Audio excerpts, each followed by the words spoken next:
in front.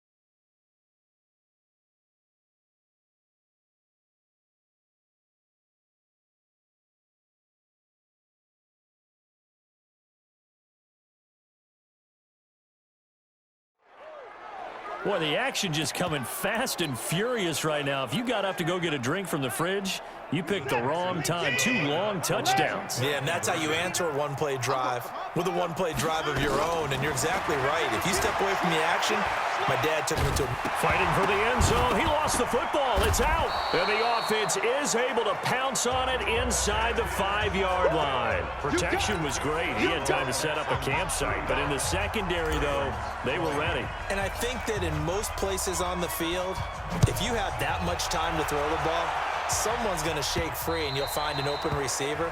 But condensed near the goal line on a 2-point conversion, all that extra, there's not any extra field. So it kind of closes in on them, and that allows you to cover a little bit better. Jackson and the Ravens come up now 1st and 10 at their 25-yard line.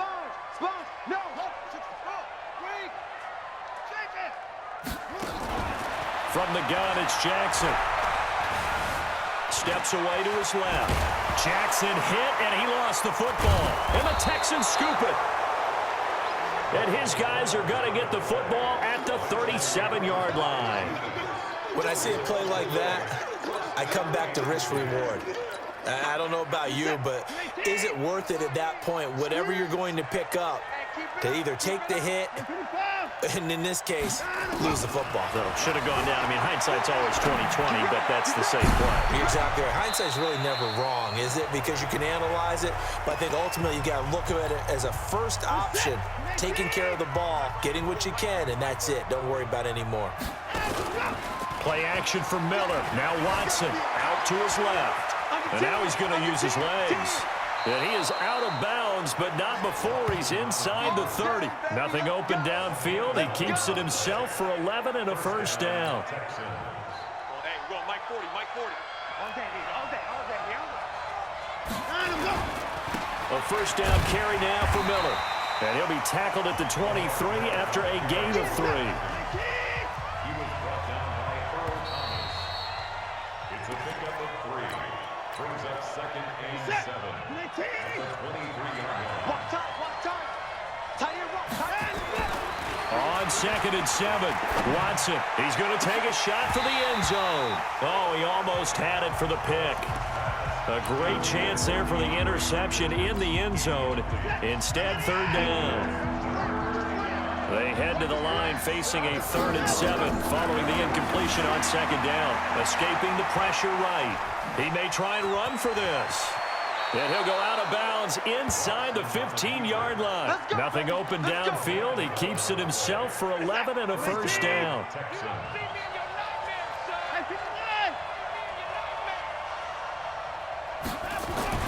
Watson on first down. Dancing to his left. He finds Hopkins complete. And he's tackled a yard short of the marker. Good gain of 9 on first down. Give him 9 there on the first down completion. It is hard in zone coverage to stop a curl route because when they see it, they just try and find the open spot and sit down. Yeah, we always talk about finding the soft spot in the zone. What's the key to doing that? How do you do it? You have to read what the coverage is. Is it 2 deep? Is it 3 deep? Because then you know where the linebackers are going to drop, what spots on the field they naturally get to, and you find that open space, and then you're in sync with your quarterback. He should be reading the exact same thing, and they put the ball right on you.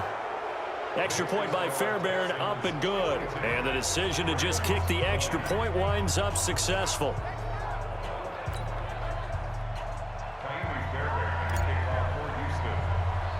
So after the touchdown, here's Fairbairn now to kick it away. Fairly short kick, taken at the 14 here. And they're going to start this drive in pretty good shape as they get it up past the 30. Here comes the Raven offense now, ready for another possession. And last time, not only the turnover, but that turned into 6 points. They got to make up for that here. We always hear about empty possessions, but some are worse than others. You can have an empty possession, punt the ball away, get yourself set to play defense, but when you turn it over, it changes momentum, and when they take it downfield and punch it in on you, that's a bad possession all the way around. Yeah, but you're hungry to get back out there, aren't you? You better be, because otherwise... Nowhere to escape, and he goes down. Brandon Dunn forced his way through, drops him for a loss of 10 yards. Now it's Jackson, forced out to his left. Under pressure again, and down he goes again. Jadeveon Clowney picks up his second sack of the afternoon. He was trying to keep his eyes downfield. Nobody came open.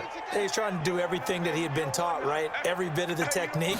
But if no one's open, there is no technique except make sure. And he's going to go down again. Jadeveon Clowney. And, boy, possession here turns over with the football already being in the red zone. Well, at this stage of the game in the second half, down 3 scores, I guess they felt like they needed to push. And let's face it, with this deficit, if they give up another score here after they didn't get it, does it really matter? Right. It really doesn't. They had to go and try and make something happen if they had any chance of winning this game. And able to get him down, but he does reach the 5. Give him 10 yards there and about by the nose of the foot. And down he goes. Pressure gets him back at the 14. Patrick Owasor coming in hard there on the blitz, and he gets him 7 yards behind the line of scrimmage. Well, that was point counterpoint, wasn't it? They decided to throw for it on 1st and goal. Instead, the defense counters with pressure, and the defense wins, getting a big... The ball comes out, and that will get out of bounds. Lucky there. They keep possession inside the 5. Give him 7 there on the tuck and run, and they're in better shape now for 3rd. The Texans on 3rd down. They've hit 4 of 7. They're looking at a 3rd and goal here. A shotgun snap for Watson. Oh, the ball is out. Watson lost it.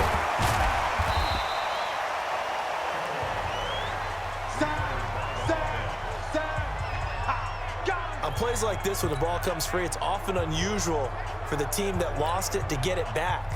Because this is the quarterback. The ball gets away from him. Everyone else is trying to execute what they're supposed to do on offense. They're usually looking in the other direction, downfield, or have moved away from him. In this case, though, a teammate is able to come up with the ball. So it's 3 more points, and that widens this thing out even further here in the 4th. And you know, in this league, you can never have enough points, but this widens it out, as you said, and now it's all about ball control, isn't it? And a good return as he'll be stopped just shy of the 30-yard line. Now the Baltimore offense heading back out onto the field. And on that last drive, went for it on 4th, turned it over. A good job by their defense, though. They held him to 3, but this offense, they've got to be a little bit better, a little bit more careful here. And sometimes... He's got it with the 15. And he'll be down deep into Houston territory. And we are inside it.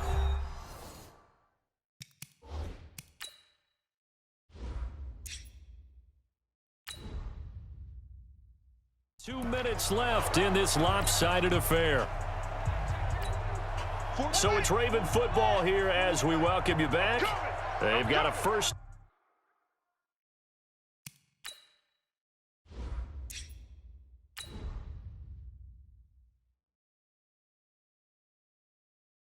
In 10 as they search for a late score.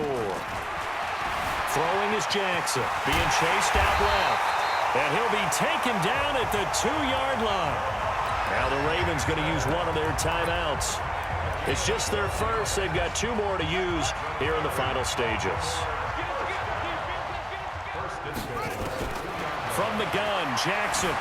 And he will score. Touchdown, Baltimore. Taking it in from 2 yards out. And the Ravens cut into that lead. Well, he's done his part, Charles. No doubt about that. Maybe he's going to go over to the sideline now and tell this defense, hey, let's go. Step up. Oh, they flip it to the kicker. He looks like he's going to throw it. It's a wobbler, and it's intercepted.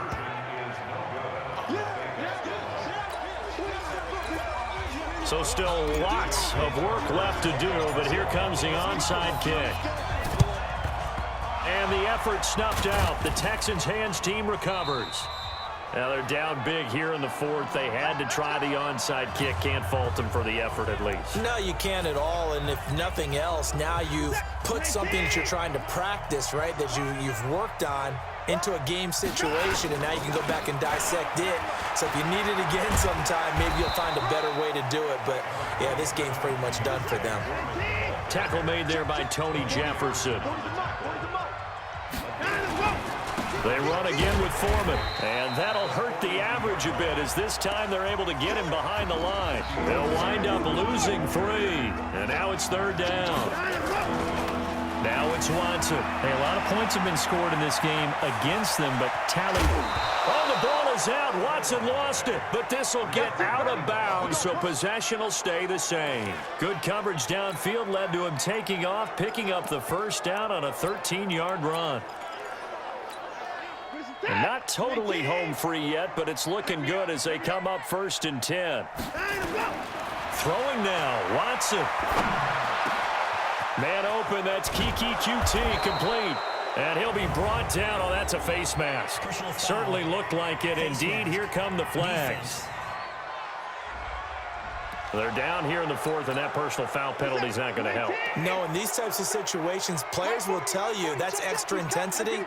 From where we sit, it's actually frustration. Not a good play. Incomplete, but a penalty flag is down in the backfield. Let's get the call.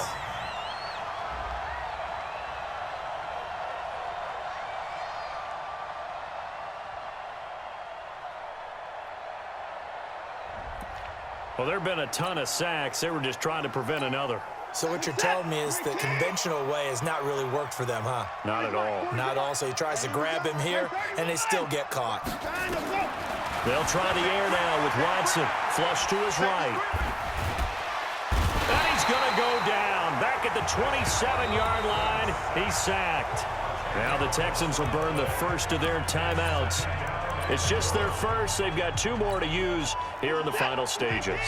A 1st down, a bit of a disaster, and now on 2nd and goal, back even further. Watson going to give this one to Miller. Only a yard there, and that'll bring us to 3rd and goal. The Ravens going to use the 2nd of their timeouts as the clock will stop with 37 seconds to play. Now Watson on 3rd and goal. And the catch made by Hopkins. And here he'll get it down to the 7. Now the Texans will use one of their 2 remaining timeouts. That'll leave them with just 1 remaining in this 4th quarter of play.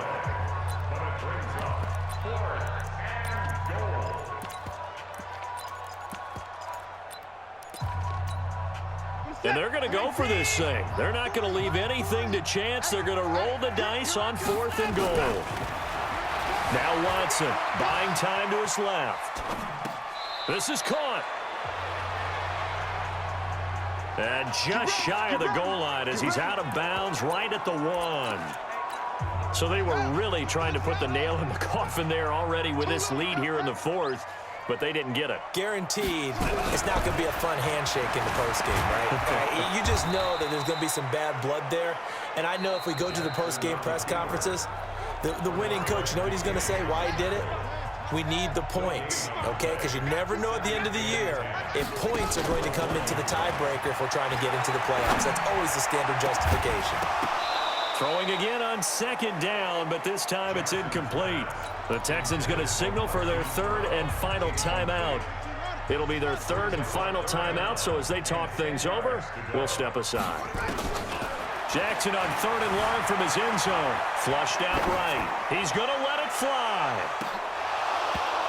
And that's going to wind up incomplete. However, we do have a flag down.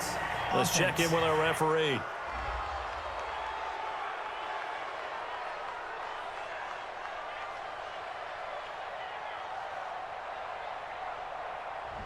Looked like some hands both ways. They got it on the offense. And sometimes there's a fine line between being the receiver and the DB, and he knocked that one away. Might have caused an incompletion that could have been an interception. And he's got Snead. And he gets this one just